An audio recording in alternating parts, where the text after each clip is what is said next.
যে আমরা মাথা উঁচু করে চলি, আমাদের হাতে কোনো শৃঙ্খল নেই, আমরা স্বাধীনতার পতাকা ওড়াই, আর তোমরা শৃঙ্খলের পথ নিয়ে চলো, তোমরা শৃঙ্খলিত হও, আমরা শৃঙ্খলিত হই না। এটাই বাস্তবতা। সেই জন্যেই আজকে শৃঙ্খলিত আছে বলেই আজকে এই রোহিঙ্গা ইস্যুতেও তোমরা সঠিকভাবে কোনো সিদ্ধান্ত নিতে পারো না, তোমরা নিজের কোনো সিদ্ধান্ত নিতে পারো না। আর এই কথাগুলো বললেই তোমরা সাথে সাথে বলো যে আমরা নাকি নোংরা রাজনীতি করছি। আমরা নোংরা রাজনীতি কখনোই করিনি। এত ভয় পান কেন? ভয় পান এই জন্যে যে জানেন বিএনপি যদি রাজপথে আসে, বিএনপি যদি সামনে আসে, বিএনপি যদি নির্বাচনে যায়, তাহলে আপনাদের কোনো অস্তিত্ব থাকবে না। সেই কারণেই আপনারা আজকে বিএনপিকে এত ভয় পান। তাই আমাদের খুব সুস্পষ্ট কথা যে আমরা নির্বাচন অবশ্যই চাই, কিন্তু সেই নির্বাচন তবে জনগণের শর্তে।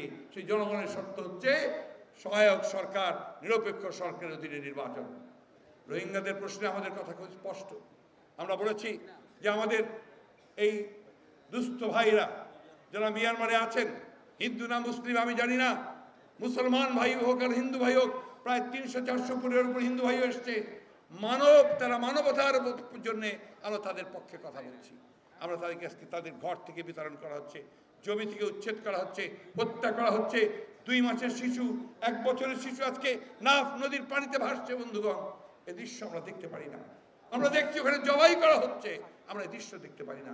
সেই জন্য আমরা বলেছি যে তাদেরকে আশ্রয় দেওয়া হোক, তাদেরকে খাদ্য, তাদের শেল্টার দেওয়া হোক, ও একই সঙ্গে তারা যেন সসম্মানে মিয়ানমারে ফিরে যেতে পারে, তাদের নাগরিকত্ব দেওয়ার জন্য সেই জন্য আন্তর্জাতিক কূটনৈতিক যত প্রক্রিয়া আছে সেই প্রক্রিয়া গ্রহণ করুন।